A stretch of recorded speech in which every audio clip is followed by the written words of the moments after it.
Continúa esta serie de podcast de Vidas NBA y esta vez tenemos a una persona muy especial. Se trata de Pablo Prigioni, ustedes lo conocen muy bien. Para mí, aparte de su carrera como jugador, que ya de por sí podemos estar hablando una eternidad y lo destacado que fue a todo nivel, tanto en Argentina, por supuesto, con la selección argentina, en España y por supuesto en la NBA. También hay que empezar a pensar en Pablo, y quizás la gente no lo vea de esta manera por haber visto su carrera como jugador, como uno de los hispanos de mayor rango que hay en la NBA y de mayor proyección que hay en la NBA y de mayor potencial también que hay en la NBA hoy como asistente y encargado del ataque, de la ofensiva de Minnesota Timberwolves. Así que hoy, de cierta manera, la Vidas NBA va a ser una Vidas de doble vía. Pablo Prigioni, el jugador, Pablo Prigioni también el entrenador. Y iremos yendo de lado a lado y conociendo su desarrollo como jugador y como entrenador, aun cuando era también jugador. Pero para aquellos que no lo conozcan y han estado también escondidos en una cueva por una década, Pablo es de Río Tercero en Córdoba. Sí, hay 5 ríos en Córdoba. Es un calamuchito que cuando era un cebollita jugaba con el 9 de julio. En otras palabras, un pibe, un jovencito. Para que tengan una idea, de Río Tercero emergen Marcelo Milanesio y Gustavo y Juan Fernández, un par de lobos, o sea que hay calidad de básquet, y estoy seguro que Pablo considerará que eso de Bahía Blanca ser la capital del básquet no tiene nada que ver con Río Tercero, pero obviamente pasa 4 temporadas en su Liga Nacional, de ahí 13 temporadas en la Liga Endesa, en la ACB, ganando un campeonato con Baskonia en el 2008, destacando también con Real Madrid, y luego 4 importantes temporadas en la NBA por la calidad y variedad de equipos con los cuales jugó, y luego pasa una etapa de entrenador breve con el Baskonia de vuelta en el 2017, y luego asistente el año pasado con Brooklyn y en su primera temporada este año con Minnesota Timberwolves. Pero voy a remontarme al comienzo. ¿Por qué juegas básquet? ¿Era una cuestión familiar, cultural, tu vecino, tu tío, tu papá, tu mamá? ¿Por qué comenzaste a jugar básquet, Pablo? Encantado de estar contigo en el podcast. Mi padre estaba vinculado al club, a un club que estaba a 5 calles de nuestra casa, y yo creo que por cercanía nos mandó a mí y a mi hermano, que mi hermano es casi 2 años mayor que yo, nos mandaron al club. Y bueno, viste cómo son los clubes en Argentina. Puedes hacer tenis, puedes hacer básquet, puedes hacer fútbol. Empezamos a hacer básquet sin saber mucho por qué. Quizás a mi padre le gustaba. Colaboraba, iba a los partidos de 9 de julio. En esa época, 9 de julio jugaba en la Liga Nacional B, que sería lo que es el TNA, el Torneo Nacional de Ascenso ahora. Entonces empezamos ahí, y bueno, la verdad que empecé con 4 años y medio como cebollita, así, que decían cebollita en esa época, y a partir de ahí nunca paramos. Hice toda mi formación ahí, digo paramos, porque mi hermano también jugó hasta que ya se hizo mayor y dejó de jugar. Y bueno, yo a partir de ahí, 9 de julio, dejó de jugar la Liga Nacional, problemas financieros, y eso me agarró justo con 16, 17 años, que tuve que emigrar o dejar de jugar. Y bueno, al final terminé yéndome a un equipo que jugaba la Liga B en Ramallo, en San Nicolás. Jugué un año en la Liga B, de ahí jugué al año siguiente el TNA en Belgrano, en San Nicolás. Luego ya jugué ascendimos con Belgrano, jugué un año con ellos, y luego mi último año en Argentina en obras sanitarias, que ya de ahí me fui a España. Pero Ramallo también tuvo una situación donde no pudo sostener el esfuerzo de básquet. Tuviste que estar buscando plaza. O sea, no es el caso de un prodigio que a los 13 años ya se identifica como un chico de una proyección tremenda. En tu caso, tuviste que perseguir taller para poder jugar básquet. Sabes que sí, hay un punto quiebre en mi formación y en el por qué juego. Con 16 años voy a jugar un torneo argentino, ¿no?, representando a la provincia de Córdoba, al cual llego muy raro, porque ese equipo se estuvo preparando un largo tiempo y yo no estuve en esa preparación. Y de repente Daniel Rodríguez, que fue un entrenador que salió campeón con Jepu de San Luis, nos estaba entrenando el 9 de julio, y él me dijo, tenés que ir a entrenar para la selección de Córdoba. Pero digo, si la selección de Córdoba se va al torneo en una semana, llevan entrenando un montón. No, pues te quieren ver, no sé, entrené 2 veces y quedé en el equipo. Yo no sé si quedé porque lo hice bien o porque él me ayudó a quedar, sinceramente. La cuestión es que terminé yendo a ese torneo argentino. Empecé sin jugar en un torneo argentino en Comodoro Rivadavia, y en ese torneo estaba Lucas Victoriano, estaba Pepe Sánchez, estaba toda esa camada de muchos jugadores que terminaron siendo selección argentina, y incluso muchos generación dorada. Entonces nosotros salimos campeones en ese torneo con Córdoba, en el cual jugaba Gabriel Riofrío. ¿Te acordás vos? Jugador que falleció en la Liga Nacional por un problema de corazón, gran talento. Y bueno, yo después de ese torneo jugué muy bien, extremadamente bien jugué, y estaba entrenando la selección argentina paralelamente en Comodoro Rivadavia. Yo pensé en un momento que tenía chances de empezar a entrar en ese grupo de selección argentina, Pero no, de repente me vi unos meses después sin equipo y tuve que ir a jugar la Liga B en Ramallo. Pero fue un punto de inflexión para mí porque jugué ese torneo a un nivel muy alto contra los mejores del país y ese fue como, sí, yo voy a ser jugador de básquet, ¿no? No sé qué es lo que puedo hacer, pero voy a ser jugador de básquet. Y fue interesante después el camino que tuve que seguir, que no fue fácil y comparado con otros jugadores que ya estaban en primera, como que sentía que las cosas le salían más fáciles y que a mí todo me costaba más, ¿no? Y es increíble pensar también que en ese momento ya habías definido tu posición como armador. Pero voy a tratar de llegar a la raíz de tu vocación también como entrenador. Hay distintos tipos de armadores, ¿no? Hay de todo tipo de armador. De hecho, hay gente que no es armador de vocación y lo colocan en esa posición también. Pero en general, en la mayoría de ese espectro, están personas que arman el equipo. Su función es no lo que hace él personalmente en la cancha, guste o disguste, sino es conductista, es que esto funcione como grupo. Hay una responsabilidad más allá de lo individual. Para eso hay que tener un carácter, hay que tener una personalidad muy puntual, ser una persona a veces muy prolija, muy organizada, muy clara, gran comunicador, todos rasgos que son especialmente eficaces para un entrenador más adelante si decide uno optar por esa carrera. ¿En qué momento te diste cuenta que tenías el temple de armador, de que esto es lo mío, esto es vocación, ya conseguí lo que yo quería hacer? Mira, vos nombraste antes dos jugadores. Marcelo Milanesio nació en un pueblo de al lado, de 20, 30 kilómetros al lado, Río Tercero. Gustavo Fernández nació en Río Tercero. Dos jugadores que en mi formación ellos eran referentes para mí y los dos con un control del juego y del equipo brutal, un control del tiempo, de cuándo acelerar, cuándo no, cómo frenar, qué juego, cómo lo juego, a quién se la doy, a quién no se la doy. Entonces yo tenía un poco eso en mi formación, a pesar de que quizás en mis primeros años, cuando era más joven, en Liga Nacional y sobre todo en España, me gustaba anotar quizá un poco más, ¿no? El cambio profundo lo termino de dar cuando llego a Vitoria, que paso de venir de jugar en equipos más chicos, donde rotaciones más cortas, donde de repente el base necesita hacer un poco más. El problema es que cuando llego a Vitoria, claro, tenía Masillauskas, Nocioni, Escola, Cornell David. Claro, entonces digo, si encima yo me pongo a anotar, como venía anotando en Alicante, dice, tenés que ser muy top para de repente que vos seas primera opción antes que los demás. Y yo no lo era, yo lo sabía, ¿no? Entonces yo ahí es cuando realmente exploto toda esa parte de armador y con las cualidades que vos marcabas, las empiezo a explotar ahí, porque digo, bueno, yo aquí tengo que hacer que esto funcione, ¿no? Yo tengo muchas armas alrededor y tengo que utilizarlas de la manera correcta, interpretar bien la idea de juego del entrenador e intentar ponerla en situación dentro de la pista. Así que ese fue el punto de inflexión, ¿no? Cuando empecé a jugar con jugadores de mucha calidad alrededor mío.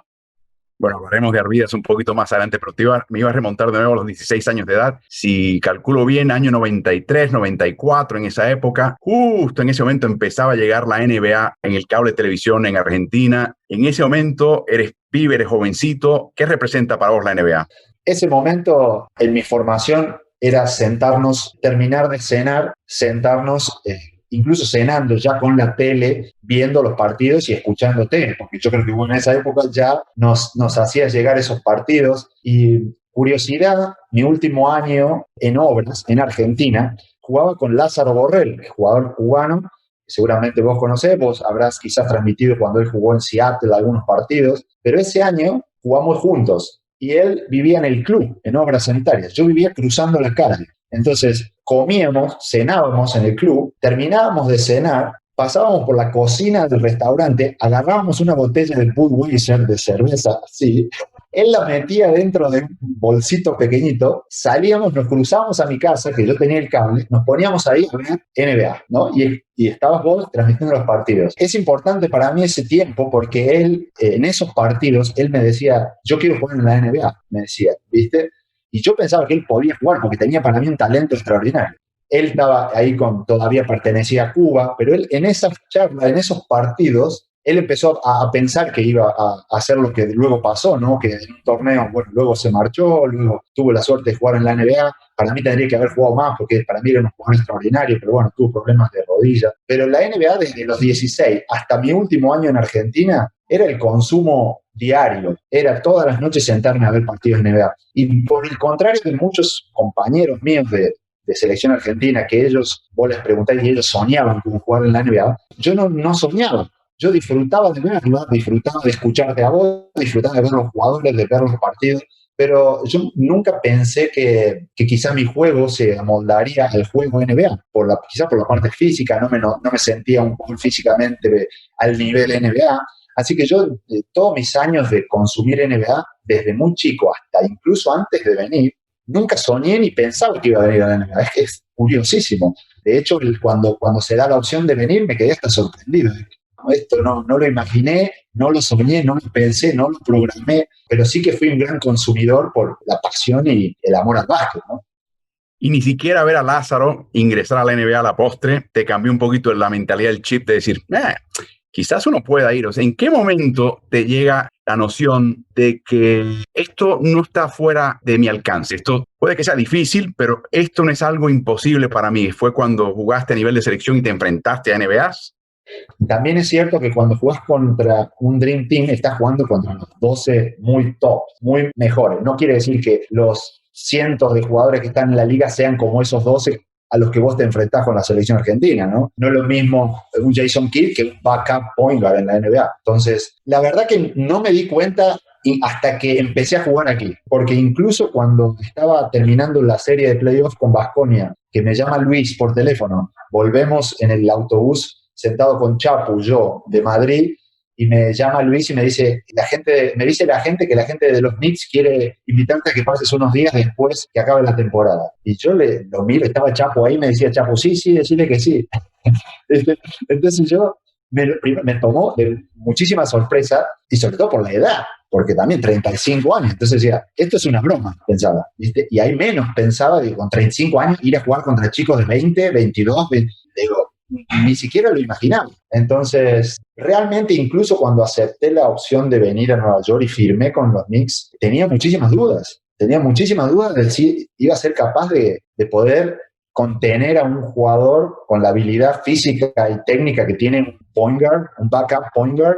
En la NBA tenía muchas dudas, pensaba que ofensivamente me las iba a rebuscar, pensaba que ofensivamente iba a poder meter un poco mi básquet FIBA de dar un pase más, de dejar a un tirador, darle el balón a un tirador en el momento justo para tirar, mi juego de pick and roll.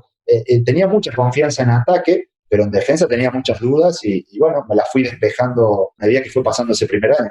Ese paso por Europa, como mencionabas, fue clave sencillamente en tener mejores armas, enfrentarte a mejores rivales, lo que exigía más de vos y desde temprano desarrollado lo que mencionaba yo, el carácter, porque verte jugar, Pablo, es ver una persona que muestra actitud en la cancha. O sea, si las cosas no salían bien, palmadas, amonestación, ceño fruncido, o sea, totalmente metido. El lenguaje corporal era de una persona que, como te mencionaba, tenía una responsabilidad superior a la individual y tenías ese carácter y lo proyectabas. Pero escuché ya la anécdota, por supuesto, de la llegada al Baskonia de Arvidas Masillauskas, que venía del europeo en el 2003, pero se incorporaba y prácticamente jugaba al día siguiente con el Baskonia. Ahí fue que quizás empezaste a darte cuenta lo buen entrenador que eras, ¿no? Sí, fue curioso eso porque estábamos todos unos días antes, estábamos ya de pretemporada mirando el partido de la final del europeo y Mache, que nosotros le decíamos Mache, metía de todos lados, el Lituania sale campeón de ese europeo. Al día siguiente llegaba a Badalona, porque jugábamos un partido en Badalona contra Juventud de pretemporada. Entonces, él llegaba y no sabía nada, claro. Entonces ahí fue cuando le dije a Dusko, o al delegado para que le dijera a Dusko que lo pusiera conmigo en la habitación, que le iba a explicar, porque no tenía tiempo para entrenar, le iba a explicar algunos de los sistemas que estábamos jugando y bueno, al día siguiente metió 38, creo, ese partido. Corría para cualquier lado, no sé, no se sabía nada, pero estaba tan en ritmo del europeo que los mató, metió de todo tipo de lanzamiento. Pero siempre me gustó ayudar mucho a los compañeros, ¿no? Y también meterle una bronca si había que meterle, o no sé, me acuerdo en un partido, por ejemplo, en Menorca estábamos jugando y tenía mi compañero era Pete Michael, que ahora trabaja en algunos de los equipos de NBA. Entonces Pete estaba un poco así como viste, un poco pesado ese partido.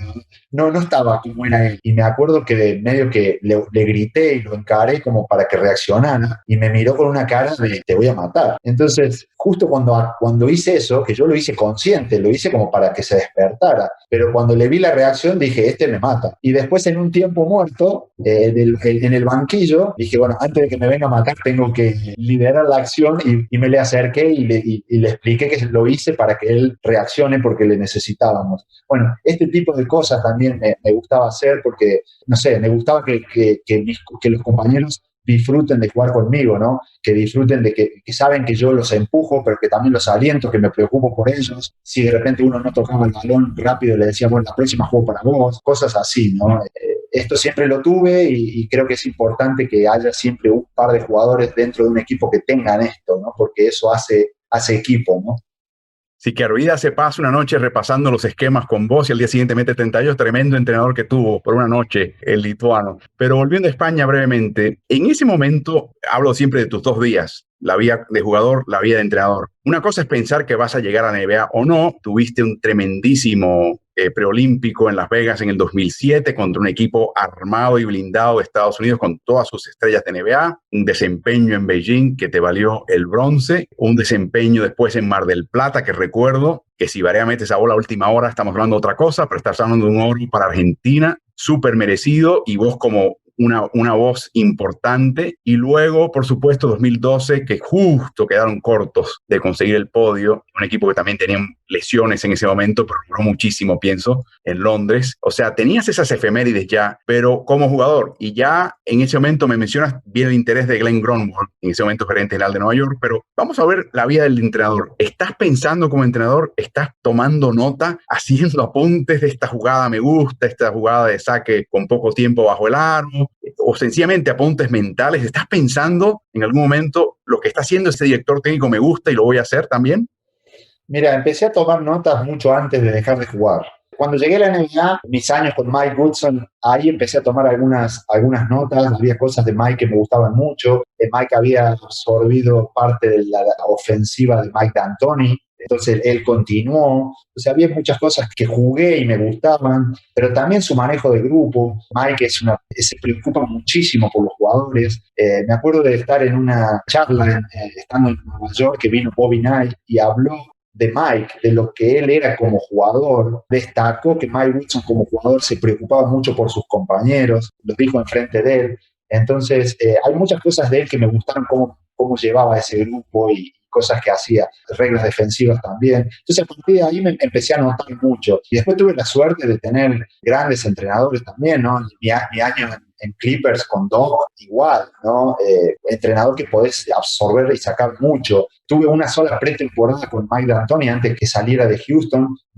Que también me vino muy bien porque tiene una visión muy moderna del juego, una manera de instalar el sistema, de dar libertad a los jugadores, dar confianza a los jugadores. Entonces, bueno, ahí empecé a tomar notas y también mis 2 años en Madrid con Héctor Messina. Héctor es otro tipo de entrenador que también apunté las cosas que me gustaban de él. Ivanovic no hacía falta ni que apunte porque estuve con él muchos años y lo tengo todo muy fresco. Neven Spagia, que ahora es asistente en Memphis, que fue asistente también en Atlanta.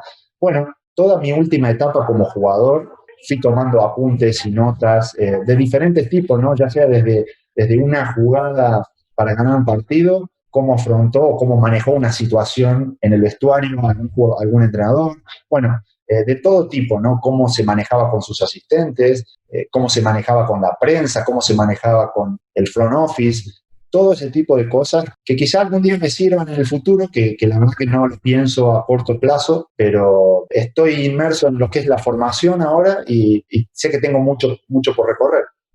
Pero literalmente tenés cuadernos de eso, y al principio cuando estabas tomando estas notas, ¿era para tú mejorar como jugador o ya con vistas a ser entrenador en el futuro? Yo creo que era un poco y un poco. Yo como jugador siempre quise mejorar hasta el último día en todo lo que podía, pero también siempre sabía que tenía la inquietud dentro mío, ¿no? Sergio Hernández me decía que yo tenía el bicho adentro y que ya no lo podía, que no peleara contra eso, ¿viste?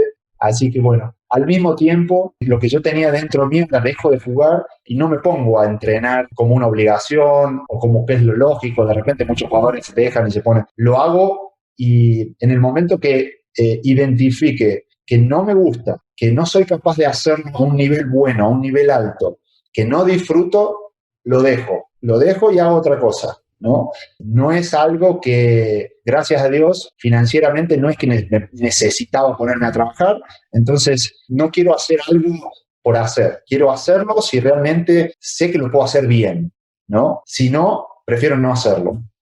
Pero obviamente cualquier cosa que vayas a hacer, no importa lo que sea, lo ibas a hacer al máximo. Pero déjame regresar un poquito a tu época de jugador. Entras a Knicks y tenés a Jason Kidd como armador de ese equipo. Ese equipo de los Knicks, ese primer año vuestro, llegó a una segunda vuelta de playoff. Ganó una serie de playoff por primera vez en 13 años. O sea, los Knicks han tenido muy poco éxito y ese grupo tuyo sacó la cara en ese momento tan importante. Pero aparte de Jason Kidd, al cual voy a hablar más adelante, escuchen esta lista, digámosles personajes, ¿no? Carmelo Anthony, J.R. Smith, Rasheed Wallace, Amare Stoudemire, Kurt Thomas, Marcus Camby, Raymond Felton y más adelante en tu carrera con los Knicks, Metta World Peace. Muy folclórico ese grupo. Un grupo, o sea, todos muy buenos jugadores, hay que mencionar, todos muy inteligentes, pero cada cual con un rasgo de personalidad muy peculiar. Kenyon Martin también, se me olvidó. Kenyon Martin es parte de ese grupo también. ¿Cómo era vivir con ese grupo en el vestidor, cada cual tan pintoresco? La verdad que cuando uno los nombra y ves la lista, por sus personalidades y sus talentos individuales, impresiona mucho y vos decís, bueno, a ver cómo era eso, ¿no? La pregunta que me estás haciendo vos.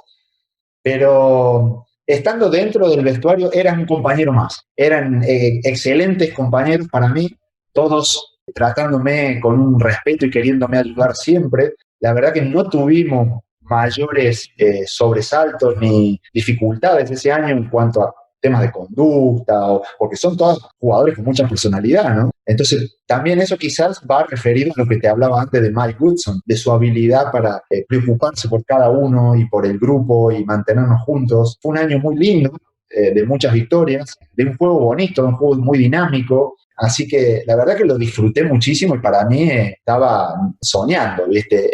El hecho de tener a Jason al lado, de juntarme en los timeouts y hablar y comentar esa jugada, comentar aquella, me di cuenta que teníamos muchas cosas en común, quizá él también por su forma de jugar, ¿no? De un base armador también, de dar muchas asistencias, de jugar muy inteligente, un jugador muy inteligente. Entonces muchas veces veíamos situaciones similares y las comentábamos. Jugar con él. Me acuerdo que había una acción que jugábamos después de un tiro libre, viste, que yo corría a la esquina y él subía el balón y yo podía hacer un backdoor y él me tiraba la pelota. Entonces muchas veces cuando había el tiro libre yo iba y le decía, ¿hacemos esto? Porque sé que me la iba a pasar o viceversa. Y había veces que me tiraba el pase cruzando a mitad de cancha. Era un pase milimétrico que iba con la pelota así que botaba justo. Bueno, un placer enorme haber podido jugar con jugadores de esa calidad. Mismo Rashid, de repente le dabas la pelota al poste bajo, te hacía seña, pum, te daba un pase, pick and pop para él, se la tiraba. Un placer, la verdad que disfruté muchísimo jugar con Tyson Chandler, se la tiramos arriba, con el propio Raymond. Los últimos 18 partidos de esa temporada, yo empiezo a entrar de titular a raíz de unas lesiones que pasan, entramos en un stretch malo, perdemos 3-4 partidos por el oeste, varias lesiones. Entonces Mike me dice que empiece desde inicio un partido. En Utah, el último partido de esa gira, ganamos, volvemos a Nueva York, me dice, no, bueno, seguí un partido más. Ganamos, seguí un partido más, y ganamos creo 17 de los últimos 18 antes del playoff. Entonces no quiso tocar y terminé entrando de titular también en los playoffs. Una cosa impensada, por lo cual ese año tengo unos recuerdos fabulosos. Hay una marca registrada vuestra, que es vuestra en general, pero se mostró mucho en la NBA y quizás muchas personas en Nueva York te recuerden por eso, y es canasta encestada por los Knicks. Pablo se esconde detrás de un grande, el equipo contrario sacudido por la canasta anotada por los Knicks y Pablo cortando el balón porque estaban totalmente desprevenidos los contrarios. Es algo que es parte de tu identikit, de tu perfil, y llegaste a tener ese partido, creo que fue con 8 robos, recuperos entre Miami, pero es algo que obviamente disfrutabas muchísimo y estabas como un animal en la casa, o sea, buscando la presa a ver cuándo podías comer, ¿no? Mira, yo sabía que tenía 6 7 minutos para estar en pista en la primera parte, 6 o 7 minutos en la segunda parte, y de eso yo lo iba a hacer producir al máximo, ya sea un robo, una asistencia, un tiro, lo que sea, ¿no? Y bueno, esa situación me da bien, la tendencia de muchos jugadores, muchos pases, después de recibir canasta, es mirar la pelota para que se la den, para ir al ataque, no se preocupan mucho ahí.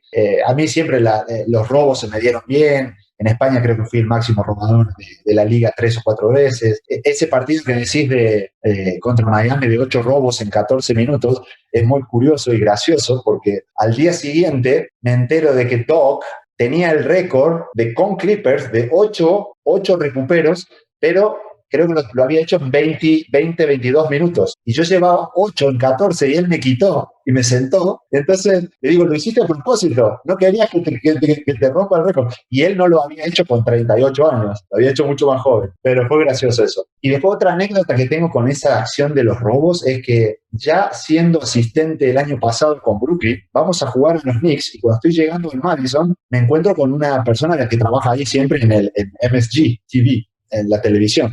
Hey, lo saludo tal, y me dice, ¿sabes que nunca te dije? Pero yo me encargo de las cámaras en los partidos, yo soy el que controla las cámaras de los partidos. Y dice, cuando vos llegaste a Nueva York en la primera temporada, las primeras veces que robabas la pelota ahí, estaba fuera de cámara, porque la cámara ya estaba enfocando para el otro lado. Entonces dice, tuvimos que hacer una adaptación cuando vos estabas en cancha, se tenía que quedar una cámara ahí para que filme si robabas la pelota, me dice. Y me lo dijo el año pasado, fue muy gracioso. O sea, el Prigioni Cam. Sí, fue muy gracioso. Tuvimos que cambiar todo el setup de la cámara, dejar una cámara un poco más de tiempo por si hacías ese robo, que lo pudiéramos tener grabado. Luego se fue Jason Kidd en Nueva York y esencialmente en un momento de la temporada, de esas 2 temporadas, llegó a estar la dinámica donde Carmelo literalmente era el que armaba la ofensiva, tomaba el rebote o lo pedía y armaba la ofensiva, y a veces con vos en cancha, cuando él no estaba en cancha, vos armabas. Había una clara dicotomía, distintos estilos de juego, cuando estaba él armando, cuando estabas vos armando. Yo recuerdo relatando esos partidos que a mí me volvía loco, porque me parecía que Carmelo podría beneficiarse mucho de vos tener el balón y tomar algunas decisiones y colocárselo en una situación óptima, pero él insistía mucho en tener el balón. La primera vez que yo recuerde de lo que llaman el jugador que ahora se llama el high usage, el jugador que toma mucho el balón y lo controla y lo distribuye y toma decisiones con el balón, sea armador o no. En este caso era un alero y luego más adelante su carrera a la pivot. ¿Vivías eso? ¿Cómo lo veías vos desde adentro del equipo en tu papel que estabas tratando de asumir con el equipo? Bueno, mira, hay jugadores que tienen muchísima capacidad y muchísima calidad e impacto en el juego, que si ellos rebotean, tienen la habilidad de subir el balón, ya esto de dásela al base medio que quedó en el pasado. Para ser más eficientes, si de repente el que rebotea tiene la habilidad de subir el balón, es mejor que los demás corran y ocupen los espacios y podemos entrar a la ofensiva con otro ball handler. Otra cosa es que los jugadores agarren y se suban el balón y se la tiren y el equipo no juegue a nada. No creo que era el caso. De repente lo puede haber hecho Carmelo alguna vez, pero no creo que sea el caso de que siempre él agarrara la pelota fuera y se la tirara. Bueno, podría ocurrir, pero lo vemos en Harden, lo vemos en muchos jugadores que de repente ellos, tienen mucha capacidad para anotar. Me pasaba en Houston también cuando llegué, viste, por momentos McHale me decía, no, anda vos y agarrá a vos subir el balón. Y cuando iba, la tenía James, entonces, viste, yo estaba ahí, si me la quería dar, me la daba, entonces la subía yo. Pero si no me la quería dar y me hacía así, pues me iba, ¿no? Son jugadores que tienen mucho peso específico en el juego, y bueno, por momentos le decía a McHale, no, decile vos, si querés que yo la suba, decile vos. ¿Viste? Claro, decirle vos, porque yo no lo voy a hacer. Ahora, volviendo al tema, en Houston es que quizás lo viste en Nueva York, obviamente, con Mike Woodson, pero en Houston indudablemente te topaste con el tema de analytics, el tema del estudio analítico del básquet y la optimización del juego en todas sus facetas, particularmente en ataque. Y el ejemplo que das es el clásico. Si Harden tiene manejo de balón, si Harden tiene estos recursos, si Harden, cuando sacas la aritmética, te encesta 1,05 puntos cada vez que toca el balón, y el resto del equipo está por debajo de eso, la mentalidad de Daryl Morey era, pues dásela todas a Harden. Eso nos da más probabilidad de ganar los partidos. Eso lo viste de cerca en Houston, asumo, porque se notaba que ni siquiera Kevin McHale estaba especialmente compaginado con esa manera de ver el básquet, ¿no? En Houston me impactó fue el tema de la selección de tiro, ¿no? Viste, limitar lo más posible los tiros de dos largos contestados que tenían baja eficiencia y bueno, tomar más tiros de 3 puntos, ocupando bien los espacios, jugando un baloncesto sencillo, simple, pero buscando esa selección de tiro, ¿no? Y yo creo que es un tema de educación. Una vez que entendés por qué y está, digamos, bien respaldado el por qué, es fácil, ¿no? De decir, bueno, compro este estilo de juego, ¿no? Yo creo que Houston en los últimos años frenó mucho el juego, quizá en manos de James, y se hizo un poco más predecible y terminó más en un juego de 1-por-1, isolation, que de repente un juego más de movimiento de balón, como hizo Golden State, que es más difícil de defender, ¿no? Entonces, yo todo el tema de analíticos sigo aprendiendo, constantemente sigo aprendiendo, siempre hablo mucho con los analíticos y me queda un largo camino por recorrer. Y creo que hay mucha información ahí, hay mucha, por no decir toda la información está ahí. El tema es qué vas a buscar vos para que te tenga un impacto en el juego, ¿no? En base al roster que tienes, al tipo de jugadores y al tipo de baloncesto que quieres jugar. Pero me parece que tiene mucho valor sin perder la esencia de que es un juego en conjunto, ¿no? Que es un juego de conjunto y de que un equipo que se pasa el balón es un equipo que juega bien, ¿no? Un equipo que tiene paciencia para jugar. Tener paciencia no significa que no puedas anotar en los primeros 6 segundos del ataque, porque es cuando la defensa de repente está más vulnerable. Entonces, si tenés la habilidad de empujar el balón, intentar anotar rápido o tomar un tiro abierto de 3 puntos rápido en los primeros 6, 7 segundos, tomalo. No quiere decir que no tengas paciencia. Ahora, si esa parte es un equipo defensivo bueno que te frena, no te da esas oportunidades, ahí tenés paciencia para jugar de un lado, jugar del otro, penetrar, pasar, buscar un buen tiro. Y yo creo que con la alineación que se está viendo últimamente, que sacar gente de la pintura, se generan muchos tiros de 3 puntos por los rompimientos, porque hay mucho espacio para romper y los jugadores son muy talentosos, rompen, si no viene la ayuda es bandeja o es falta, es tiro. Entonces al final terminás tirando y si viene la ayuda es un pase más, triple de la esquina, o sea hay una rotación, uno más, triple de a 45 grados, o sea con esa formación que se ve ahora, se generan esos tiros de más valor, ¿no? De más eficiencia, que son terminaciones al aro, sacar faltas para ir al tiro libre y tiros de 3 puntos, ¿no? Eso no importa si es en el segundo 22 de la posesión o en el segundo 1. O sea, que se persigue lo que llaman un tiro de alto valor, high value shot. El término que se utiliza, me recuerda a Kenny Atkinson en Brooklyn, cuando pasaste por allá un año, insistir eso muchísimo. Es en que el jugador entienda el esquema y dentro del esquema qué es mejor tiro. Si en ese momento tener el balón es mejor pasarlo que lanzarla o al revés, lanzar. Pero te iba a preguntar puntualmente, en esa pretemporada con Mike D'Antoni, ¿cómo eran las prácticas? En el sentido de que entiendo que D'Antoni tiene un sistema bastante simple y él lo que quiere es eso, es la búsqueda de ese tiro de alto valor, el reconocimiento por cada jugador y por momentos puede que para la práctica porque lanzaste un tiro de bajo valor y te llama la atención, o a veces para la práctica porque no intentaste el tiro de alto valor y te llama la atención también, ¿no? Estuvo muy buena la pretemporada esa. A mí me sirvió mucho para muchas de las cosas que estoy haciendo ahora como entrenador, cómo él hace el breakdown del ataque, ¿no? En el lado fuerte, luego en el lado débil, en estaciones, ¿no? Estaciones de ataque donde trabajas todo el ataque, estaciones de defensa donde se está trabajando la defensa, después se hace un flip, los que estaban allí vienen aquí. Muy simple la pretemporada, pero muy eficaz y muy eficiente porque estás corriendo esas acciones todo el tiempo, con diferentes comportamientos de la defensa que te hacen leer y reaccionar y con unos espacios que te facilitan mucho el juego, ¿no? Entonces, terminás tirando ese tipo de tiros por la configuración de los sistemas y por los espacios cómo están ocupados. O sea, al final terminás tirando los tiros por más que no quieras, ¿no? Tenés tiros de 3 puntos porque, por lo que te explicaba antes, son acciones muy difíciles. El otro día hacía un Instagram hace un par de semanas con un periodista en Argentina y hablábamos de que hay la percepción de que la NBA no se defiende. Se defiende muchísimo, porque los que no defienden no juegan normalmente, salvo que sean extremadamente buenos. Pero si un jugador no puede defender, no lo podés sostener en la pista mucho. El problema es que los ataques son muy buenos, los jugadores son muy buenos y de la manera que se ocupan los espacios ahora, los jugadores cada vez tiran mejor entonces tenés que estar más encima, porque nadie quiere recibir triples. El estar más encima significa que podés romper más si hay espacio. Y cuando rompes, si no viene la salud, es un mate. Entonces, no es que no se defienda, es muy difícil defender a estos jugadores, ¿no?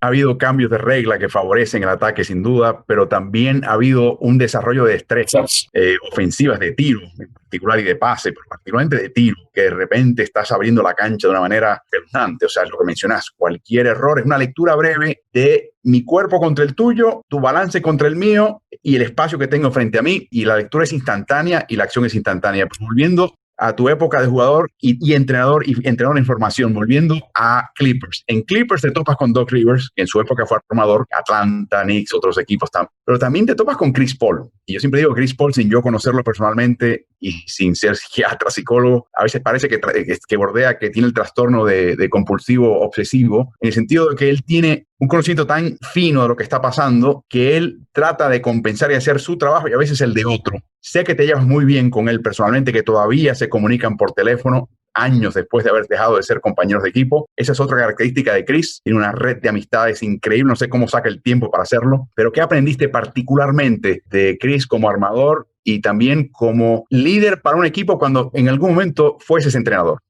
Para mí, Chris es un jugador extraordinario. Extraordinario. Es un base, es el mejor base de la liga en su conjunto. Él puede defender, él tiene unas manos increíbles para mover balones, él puede meter puntos de la manera que él quiera.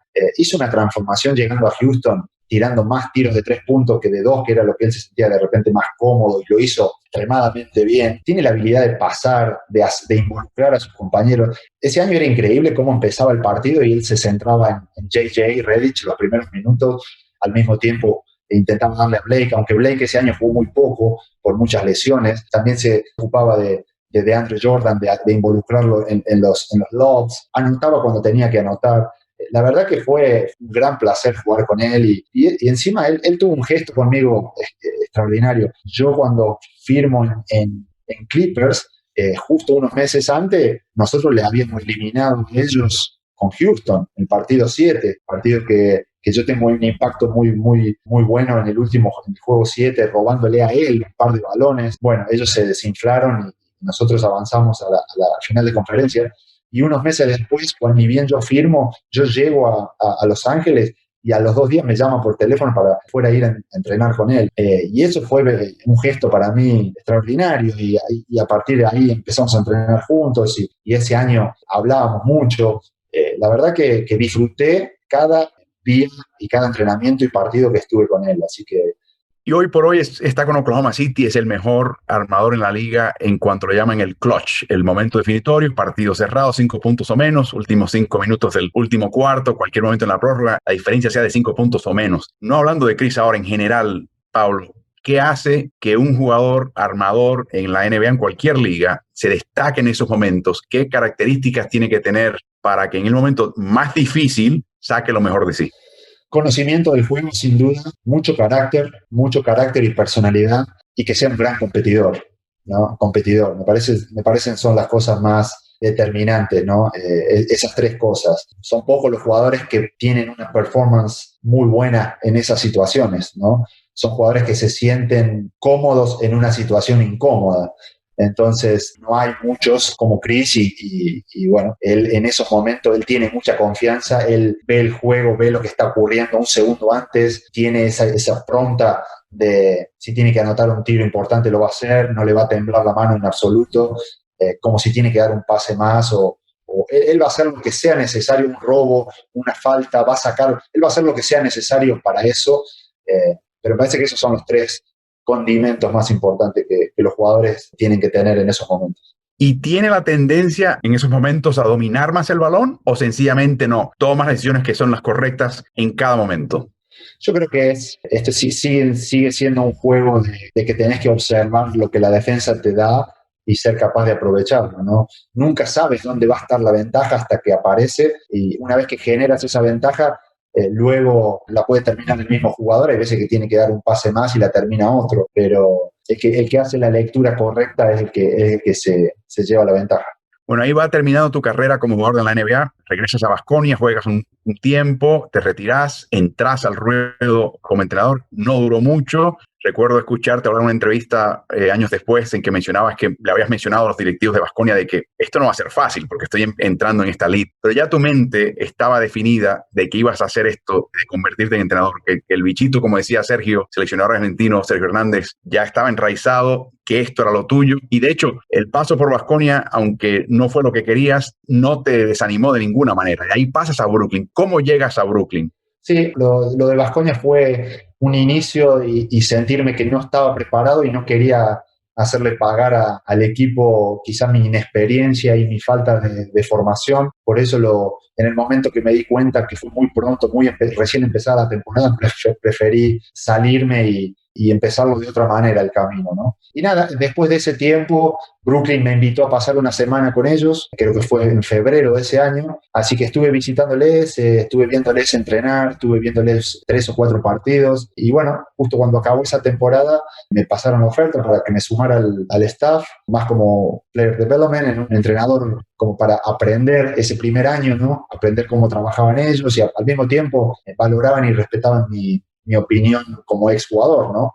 Así que fue un año de muchísimo aprendizaje para mí. Les estoy muy agradecido a Kenny, a John, a toda la organización porque aprendí muchísimo ese año. Estuve solo, mi familia se quedó en España, lo cual por un lado fue durísimo, por otro lado me permitió enfocarme el doble de lo que hubiera hecho quizás si hubiera estado en mi familia, ¿no?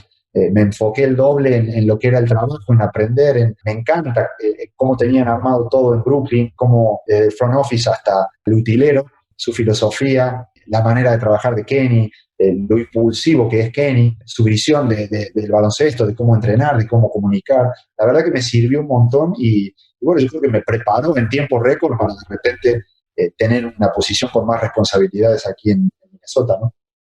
Porque si Brooklyn, como mencionaste, no escatima esfuerzo, o sea, todo lo que hace, el tema del rendimiento, la carga del jugador, lo tienen medido o mejor que ningún otro equipo en la NBA. A mí lo que también me gustaba mucho del tema de Brooklyn era la actitud que brotaba de Kenny, pero permeaba toda la organización, que si hoy haces 2, mañana haces 2.5, que si mañana haces 2.5, al día siguiente me das 3. O sea, no confiarte, no estar satisfecho de ninguna manera con ningún tipo de progreso, porque era parte de un progreso continuo. Y un progreso continuo no tedioso o latoso, de que nunca estás satisfecho con lo que logro. No es la idea de que te da confianza para llegar a ese próximo paso y te dan la confianza para el próximo. Para mí eso es algo muy de Brooklyn, muy, muy lindo. Y en tu caso en particular, yo te lo he mencionado antes, yo sé que nunca eres muy gallardo, eres muy humilde como para aceptar mucho reconocimiento, pero yo recuerdo ver esos partidos de Brooklyn y en los minutos pedidos de Angelo Russell, que ese año llegó al partido de estrellas, te miraba de reojo en los minutos pedidos, había a veces comentarios entre ambos, obviamente trabajabas con él mucho. Llegó un momento donde yo veía que de Angelo Russell estaba por momentos, recuerda que yo vivo en Nueva York, veía esos partidos todo el tiempo, mirándote a ti como una figura para entender que tú, por momentos del partido, como que a veces para apoyar, para que recibir tu apoyo, a veces instrucciones, a veces encomio, desarrollaron una muy interesante relación que ahora repetís en Minnesota. Sí, la verdad que yo soy muy fan de su juego, me parece un jugador que tiene una visión de juego extraordinaria, tiene una capacidad para pasar el balón muy, muy buena. Él ve pases que hay muchos armadores en la liga que no los ven. Y yo lo empujé a él el año pasado en esa dirección, ¿no? Que él podía ser uno de los mejores pasadores de la liga, que él tenía que explotar esa beta que tiene en su juego, más allá del tiro, más allá de la calidad, el toque. Me parece que él tiene gran potencial ahí. Y bueno, siempre lo empujé para que él hiciera jugar al equipo, ¿no? Que él anotara cuando tenía que anotar, por supuesto, porque tiene esa capacidad, pero también que se preocupara por los compañeros. Y bueno, muchas veces, como decís vos, hablábamos, de repente yo veía algo desde fuera que nos podía salir bien, que podíamos tener una ventaja y utilizaba los tiempos muertos para de repente hacerle comentario, ¿no? Fíjate con esta jugada, quizás lo puedes encontrar a Joe aquí o fíjate aquí, mira, están defendiendo el pick and roll de esta manera, puedes sacar ventaja haciendo esto. Bueno, cositas que yo veía por cómo veo el juego yo, ¿no? Como un point guard igual que él, se las transmitía y se las he podido transmitir también ahora aquí en Minnesota, ¿no? Estoy feliz de que esté con nosotros y de poder seguir trabajando cerca de él. Termina el año en Brooklyn, terminan en playoffs, pierden en 5 partidos contra Filadelfia, una serie mucho más reñida de lo que 5 partidos quizás sugiera, y tu familia sigue en España y finalmente la traes de vuelta, pero la traes no a Brooklyn, pero vas a Minnesota. ¿Cómo llegó la posibilidad de Minnesota? ¿Vino a través de Gerson? ¿Vino a través de Ryan Saunders? ¿Cómo fue que se produjo esa posibilidad de ir a Minnesota? La verdad que yo tenía la oportunidad de continuar en Brooklyn y era algo que me hubiera encantado, la verdad, porque estaba muy, muy feliz ahí y muy agradecido a Kenny, a John, como te decía antes, pero cuando poníamos todo el pack sobre la mesa a nivel familiar, se nos complicaba mucho. Mi hija empezaba high school este año, entonces no nos convencía la zona para vivir en Brooklyn, los colegios que había ahí, no nos cuadraban esas zonas. Pusimos sobre la mesa la opción de vivir en Westchester, pero eso significaba para mí 1 hora y 20, 1 hora y media para ir y 1 hora y media para volver, atravesando Manhattan.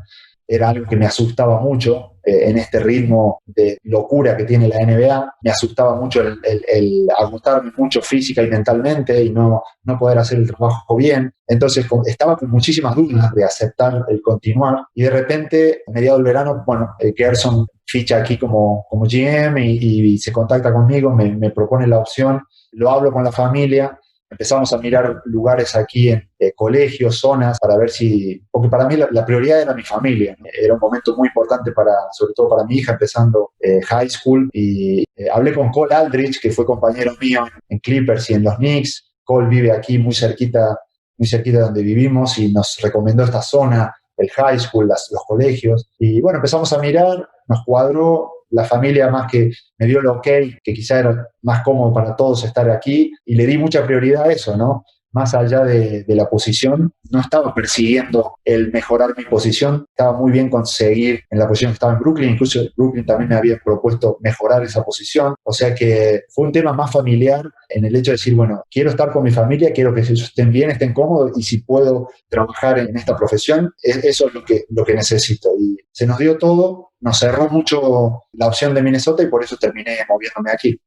Y en Minnesota llega Gerson con una cruzada, en realidad, de empalmar, que llamaba el alinear las distintas partes de un equipo. La NBA es tan compleja, particularmente a nivel de dirección y dirección técnica deportiva. Hay tantas capas, hay tantas posibilidades de tú aportar, que organizarlos y compartir filosofía toma todo el tiempo. El técnico de NBA hoy por hoy es prácticamente un CEO, es un primer ejecutivo. A vos te dan la asignación de encargarte del ataque, pero lo haces con un Ryan Saunders al cual, si no me equivoco, no conocías para nada. ¿Cómo fue esa entrada al equipo, entender tu papel, la combinación con Ryan, que obviamente viene del corte ofensivo también? ¿Cómo es ese proceso de integración y engranaje con Minnesota en esa estructura?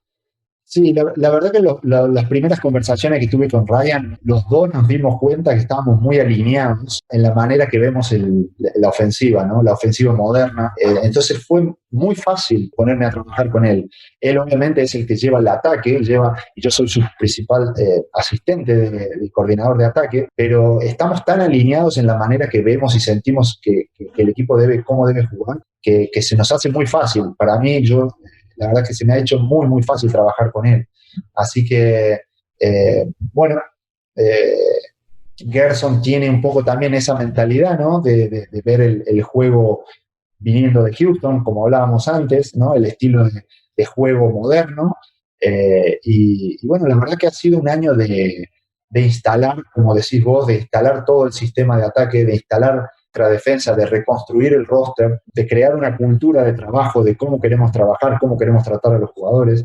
Entonces, fue un año de inversión, ¿no? Fue un año de inversión, no lo pudimos terminar, pero en la situación en que estamos, sentimos que todo el trabajo que hicimos ha llegado hasta un punto que tenemos unos cimientos en donde crecer, ¿no?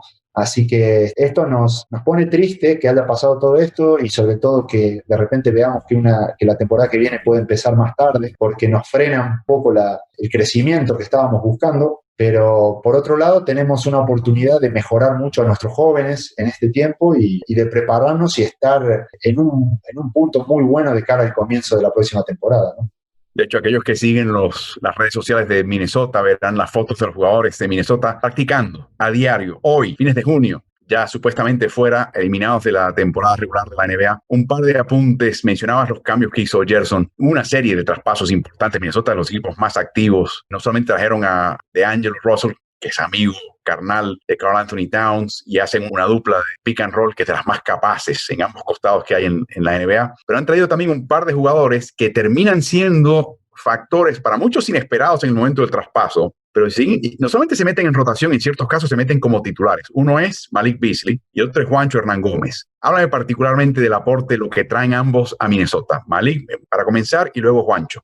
Sí, la verdad que Gerson y todo el front office hicieron un trabajo extraordinario con esos movimientos para proveer al equipo de jugadores que tengan el perfil, que se adapten más al sistema que queremos jugar, ¿no? Y se vio en el cortito tiempo que pudimos jugar. Fue una pena no tener a Karl Anthony Towns sano para verle más con ese grupo, porque pudo jugar solo un partido. Eso nos quedó un poco en el tintero, el ver cómo funciona todo el grupo junto con Kat, que estábamos muy ilusionados. Pero estos dos jugadores que vos mencionás tuvieron un impacto muy fuerte en el equipo, muy fuerte. Yo creo que Malik es como un león enjaulado, estaba, ¿no? En Denver. Tenía menos protagonismo, se veía que iba a salir de Denver, y fue llegar aquí y fue como sacarlo de la jaula y sentirse como en el medio de la selva, ¿no? Porque es un jugador que tuvo un impacto grande, que se adaptó muy rápido al estilo de juego, es un tirador, es un catch and shoot muy efectivo, y quizá era lo que nosotros estábamos necesitando, ¿no? Comparado con el roster que teníamos antes.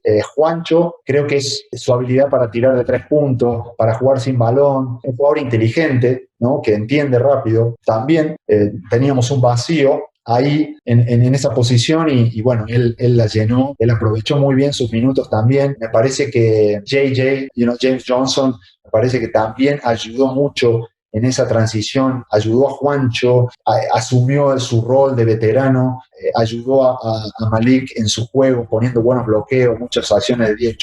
Creo que él también fue muy importante en esos 12, 14 partidos que jugamos, el tener a un veterano como él. Nos ayudó mucho digamos, a todas esas piezas nuevas que vinieron, a ponerlas y engranarlas, ¿no? Él fue muy importante en eso. Pablo, uno nunca sabe lo que lo depara la vida. Si te hubieras quedado en Brooklyn, sabías que hubiera pasado con lo que lamentablemente luego pasó con Kenny, el cambio de mando. Llegas a Minnesota y se corta la temporada de esta manera por el COVID, ya de por sí escandaloso, y también lamentablemente fallece la mamá de Karl Anthony Towns, Jacqueline. Yo sé que fue una temporada muy breve. ¿Llegaste a tener algún tipo de intercambio con Jackie? Sí, la verdad que sí. No recuerdo exactamente si fue en enero o diciembre. Jugamos un partido en Indiana, estuvimos cenando Jackie, el papá de Kat y Gerson, estuvimos cenando ahí en el hotel de Indiana. Una mujer encantadora, con mucha energía, con esa energía latina, ¿no? Que tiene una fuerza. La veíamos mucho, siempre muy, muy, muy seguidora, muy encima de su hijo, del equipo, muy fan del equipo, muy sintiéndose muy parte de la organización. La verdad que ha sido una pérdida muy, muy grande y muy dolorosa para todos, porque simplemente tenerla cerca, ella te arropaba, te hacía sentir como si la conocieras de hace un montón de tiempo, ¿no? Fueron semanas muy duras de estar pendiente, de estar cerca de Kat, y ahora mismo incluso intentando tirar para adelante y bueno, y estar ahí para apoyarle a él, ¿no? Y como todo esto fuera poco, el fallecimiento de Jacqueline Towns por el COVID, luego vas a Minnesota pensando que estás en una buena escuela, en buen lugar, y en Minnesota se desata el tema de George Floyd, el incidente con George Floyd, que perece en el maltrato de la policía, y eso en sí destapa toda una discusión de los prejuicios que hay en cualquier sociedad. Estados Unidos es una de ellas también. Ha sido un momento, estoy seguro, por un lado, importante, que lo has vivido de cerca en esa ciudad, por momentos atemorizante porque habían disturbios importantes en Minnesota, en Minneapolis en particular, y por otro momento un momento donde te ilustras, donde aprendes algo que jamás y quizás en ningún otro lugar hubieras aprendido. ¿Cómo han vivido vos y tu familia todo este proceso que ha pasado Estados Unidos en general y particularmente Minneapolis? Ha sido un momento de mucha tristeza lo que pasó. Hemos tenido muchísimas conversaciones dentro de la organización a nivel staff, muchos Zoom hablando de esta situación. Ha sido impactante ver gente dentro de la organización de diferentes razas, cómo todos expresar su frustración, ¿no? Y aceptar su falta de conocimiento, ¿no? De la situación, de falta de conocimiento, de no saber cómo se siente el otro. La verdad que ha sido un proceso para mí de aprendizaje, de entender, ¿no? Quizás yo viniendo de Europa, viniendo de Argentina, donde este tema del racismo de repente no lo vivíamos tan de cerca, ¿no? El que haya pasado esto aquí tan cerca por el momento pensaba, pero esto yo lo veía más en las películas que no, y pensé que esto era algo del pasado ya, ¿no? Pero hemos podido comprobar que no, que eso está muy, muy latente y la verdad que lo único que deseo es que la sociedad y viviendo aquí uno se siente parte, ¿no? Que realmente se pueda producir un cambio, ¿no? Estamos muy cerca de los jugadores, estamos muy cerca de las personas de color que sufren estas injusticias. Había una persona del staff, por poner un ejemplo, él dijo, ustedes no se imaginan, esto es una estupidez, pero yo cuando salgo a correr, tengo que pensar dónde me coloco el móvil, ¿viste? A ustedes les parecerá una estupidez, pero yo tengo que pensar dónde me coloco el móvil, porque si salgo a correr por un barrio, de repente hay policías que patrullan la zona o lo que sea, depende de dónde yo tenga el móvil, me pueden llegar a parar, piensan que tengo otra cosa y no es un móvil. De esto a otras tantas situaciones que tienen que vivir y que vos decís, pero no puede ser.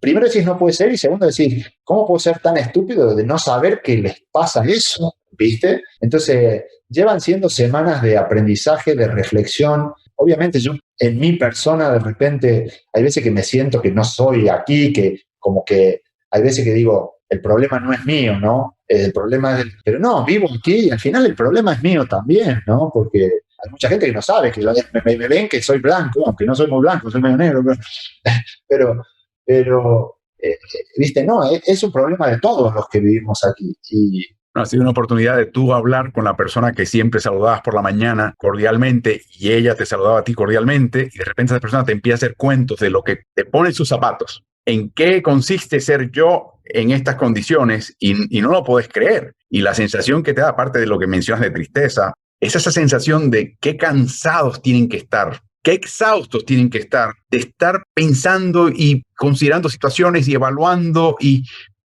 tomando precauciones, y debe ser una cuestión que te tiene que dejar loco, exhausto, por ser quien eres, ¿no? Sin haber dicho nada, sin haber hecho nada. Es algo, y ese diálogo para muchas personas ha sido un abreojo importante. Sin duda, sin duda. He visto a muchos americanos blancos reconocer que la situación los incomodaba mucho, ¿no? De decir, la verdad, siento vergüenza de lo que pasó, siento vergüenza de ser blanco. Siento vergüenza de no entender, de no saber, de no querer informarme más. Han sido unas semanas de eso, de mucho aprendizaje, de mucha reflexión, de angustia, ¿no? Y la verdad que ahora mismo el único deseo es que realmente se produzca el cambio, ¿no? Porque entiendo muchas veces ahora lo que estoy leyendo de jugadores, ¿no? Que de repente algunos no quieren jugar, otros quieren jugar, bueno, cada uno reacciona a su manera, pero lo que hay que buscar es que realmente el cambio se produzca y que esas situaciones dejen de ocurrir. No puede ser que las personas estén sufriendo ese tipo de cosas, ¿no? Es increíble, ¿no? Entonces, bueno, uno espera que todo lo que ha ocurrido realmente tenga un efecto de cambio y en este caso la organización liderada, en este caso Gerson, toda la organización de Minnesota junto con las Lynx también de baloncesto femenino, quieren impulsar, ¿no? una plataforma con muchas, digamos, situaciones para provocar ese cambio. Ojalá que puedan tener ese impacto porque creo que el deporte tiene ese poder, ¿no? Para provocar cambios y más siendo aquí, que es donde ocurrió este suceso triste y que me parece que no solo el baloncesto, las otras franquicias de otros deportes deberían también sumarse y ser algo en conjunto para que tengan mayor poder y liderar ese cambio, ¿no? Porque definitivamente se tiene que terminar, ¿no? Bueno, antes de cerrar la entrevista con lo que veo como tu futuro, que quizás percibas vos como tu futuro, un par de temitas muy puntuales. Mencionabas la dificultad de jugar defensiva ante la destreza y el esquema del equipo contrario. dentro de esas limitaciones que son clarísimas, ¿dónde está Minnesota defensivamente? ¿Dónde piensas que ese equipo puede llegar? ¿Es una cuestión de madurar? ¿Es una cuestión de seguir estudiando videos y entender a nivel de centímetros cosas que puede ser distinto, que te puede dar una pequeña ventaja a ese nivel? Bueno, yo creo que desde el trade, desde que llegó el nuevo grupo, vimos una buena tendencia y una mejora en la parte ofensiva en cuanto al estilo de juego y al fit de esos jugadores. Al mismo tiempo notamos también un impacto negativo en nuestra defensa, y eso es tema de análisis, ¿no? Y es tema de análisis que estamos haciendo y que va a ser analizado durante todo el off-season, y creo que tenemos que buscar alternativas. Quizá el personal no tiene un perfil tan defensivo como algunos jugadores que teníamos antes, entonces tenemos que ver de qué manera compensamos eso, porque se trata de tener un juego balanceado, ¿no? No es, bueno, atacamos bien, pero somos malos en defensa, ¿no? Porque eso no te lleva a ningún lado. Entonces tenemos que ver de ser eficientes en los dos lados. Así que tenemos trabajo por hacer ahí. Y te iba a preguntar, ante este tema del tema de análisis estadístico, el Jason Kidd precoz, genial, figura, temprano en su carrera, ¿podría jugar en la NBA de hoy sin ser anotador de triples? Esa es una buena pregunta. Cuando hablamos de jugadores de ese nivel y de ese entendimiento del juego, yo siempre voy a apostar que sí, no voy a dudar, siempre voy a decir que ese tipo de jugadores pueden jugar en cualquier época, por decirlo así. Si vamos a jugadores de menor nivel, bueno, ahí empiezo a dudar, pero Jason reboteaba, corría el contraataque increíblemente y desarrolló un tiro bueno al final de su carrera. Tuvo muy buenos porcentajes con Dallas cuando salen campeón. Obviamente no tenía ese tiro, quizás en su juventud, pero era tan bueno que estoy seguro que él encontraría una manera de jugar en este baloncesto moderno. En tu educación como entrenador, el otro día escuché a un técnico decir que cuando llega a la casa y termina el partido, decía Brad Stevens, y tiene un cachito de tiempo libre, pone el televisor, tiene League Pass y se pone a ver partidos de Billy Donovan. Dice, porque siempre aprendo algo de Billy Donovan. ¿Qué equipos estás tú echándole un ojo el poco tiempo que tienes para ver qué están haciendo, para entender un poquito cómo está la cosa en la vanguardia de la profesión de entrenador? Bueno, este año miré Brooklyn, obviamente por mi pasado, pero también porque me gusta mucho Kenny. Me gusta mirar Utah, me gusta Quinn Snyder, cómo juega Utah. Tiene un juego bastante organizado. Me gusta Miami, creo que Miami siempre es eficiente, juegan duro, juegan sencillo, tienen espíritu. Me gusta Eric Spoelstra, me gusta su manera de trabajar, me gusta su manera de llevar al equipo. Hay unos cuantos, esos son los que más. Me gusta San Antonio, me gusta el juego de pasarse el balón de San Antonio, pero sí, esos son los equipos que más me gusta mirar.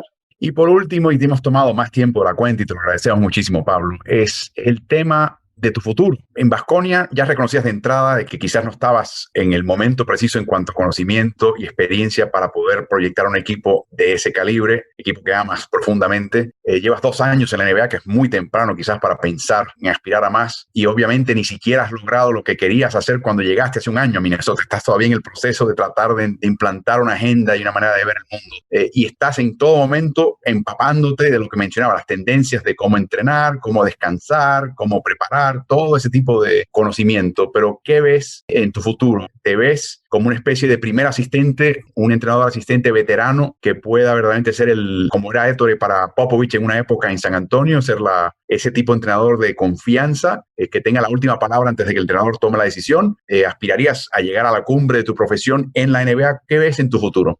Como jugador, y siempre me gustó enfocarme en lo que tenía delante, ¿no? Sin pensar mucho qué iba a pasar en el futuro. Eso me fue llevando en un crecimiento lento pero constante, ¿no? Porque al final terminé jugando en la NBA con 35 años. Llegué a Baskonia con 25, 26. Como te decía antes, siempre noté que me costaba, ¿no? Entonces, pero hay veces que pienso, todos los años mejoraba en algo y me convertía en un poquito mejor jugador, de repente subía el nivel. Eso fue hasta el final. Ese es el camino que intento seguir ahora. ¿Qué tengo ahora delante? Tengo esta función. Bueno, ¿cómo puedo ser lo más eficiente y cómo puedo crecer haciendo esta función al mismo tiempo preparándome para más? Pero no persiguiendo, de repente no persiguiendo el poder ser primer entrenador. Yo creo que eso se va a dar en el futuro si se tiene que dar y si de repente tengo una formación justa para ese perfil de trabajo. Situaciones como la que pasan ahora de esto que hablamos hace un rato del racismo, de situaciones sociales, eso me hace dar cuenta que, y viendo el impacto de repente Ryan, de otros entrenadores en la liga que están teniendo con sus jugadores, con sus organizaciones, me hace pensar que me falta muchísimo para ser primer entrenador, porque como, de nuevo, ser primer entrenador de un equipo NBA, de repente lo menos que necesitas saber es ver la tabla y dibujar un sistema para ganar un partido. Hay tantas cosas, mencionaste vos antes, hace falta ser un CEO, ¿no? Tenés tanta gente alrededor que tenés que saber organizar, tenés que saber cómo comunicar con ellos bien, cómo hacerlos partícipes, cómo repartir tareas. Tenés que sentarte con los dueños de una franquicia y saber cómo lidiar con ellos, ¿no? En el día a día, con el GM, la comunicación con el GM, con los scouts, con la prensa. Hay tanto que lo que abarca un head coach en la NBA que siento que estoy lejísimo, no por lo que uno tiene que hacer dentro de la pista, pero por todo lo que rodea, ¿no? Y los jugadores de hoy necesitan que el entrenador les ayude en todo, ¿no? Y que les ayude fuera de la cancha también, al mismo tiempo dentro. Entonces, tengo mucho por crecer y un camino largo. Si en algún momento llego a estar preparado y se da, fabuloso. Y si no, voy a seguir con mi misma filosofía de este año quiero ser el mejor asistente, coordinador ofensivo que yo pueda ser para Ryan y para el staff y para la organización. El año que viene me lo tomaré igual y seguiré preparándome y si en algún momento está y si no, puedo llegar a terminar ser, como decís vos, un asistente veterano que tiene mucha influencia, ¿no? En el juego del equipo, en una organización y que no siento la necesidad de tener el foco. Creo que como jugador uno tiene el foco, sea el jugador que sea. Lo tuve tanto tiempo que no echo de menos ni necesito llenar mi ego de decir no quiero ser primer entrenador, no.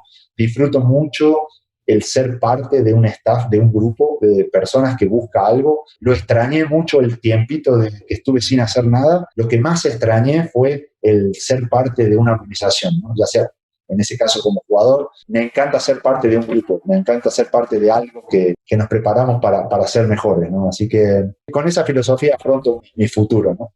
Y cuando llegue el momento, y espero que llegue, por supuesto, hay que recordar que jugadores de dos generaciones distintas hablarán bien de vos y serán referencias para aquella persona que te considere. Desde Chris Paul, pienso por un lado, a un D'Angelo Russell hablarán glorias y loas de vos en el momento, cuando llegue ese momento. Pero te iba a hacer una pregunta, un suponer final. Si todo ese grupo argentino de la generación dorada hubiese persistido en perseguir lazos en la NBA post carrera como jugador. Imagínate a Manu en San Antonio, quizás Luis en no sé dónde quiere hacerlo, él en Toronto, en Indiana, en Houston, en Brooklyn, Pepe en Filadelfia, Carlos en Detroit. Si todos hubieran mantenido el lazo directo laboral con la NBA, ¿cuánto tiempo pasaría Pablo antes de tener un comisionado argentino?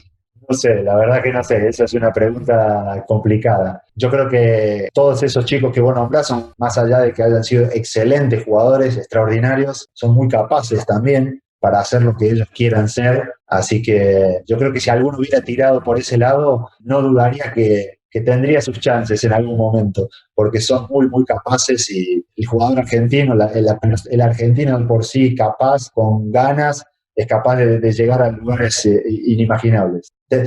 Tenemos un papa, tenemos argentino, así que... Sí, señor. El Chapo noción y como comisionado y ya la liga empieza a establecer equipos de expansión en otras galaxias también. Pablo, un gusto que nos hayas acompañado. Rara vez cuando tenemos esta serie llamada Vidas NBA en plural, podemos hablar de vidas múltiples en una sola persona. Y este es tu caso, de nuevo como jugador y como entrenador. No sabes, como muchos hinchamos por tu éxito en este momento, en esta etapa de tu vida. De nuevo, insisto, estás hablando solamente hay un par de personas de relieve a nivel gerencial en la NBA y eres una de ellas. Así que te deseamos muchísima salud y muchísimo éxito, sea en Minnesota o en el futuro, donde vayas a parar. Muchísimas gracias, Álvaro. Sabes que te estimo mucho, te respeto mucho, te sigo desde hace muchísimo tiempo y nada, ha sido un placer conversar con vos y con el resto de tu equipo. Así que Pablo Prigioni en esta emisión de Vidas NBA, donde repasamos e invitamos a personas que tienen un punto de vista muy peculiar de esta liga más espectacular del mundo y que nos presenten su experiencia y nos hablen de lo que ellos ven de la NBA. Por favor, continúen revisando los podcasts previos de Vidas NBA.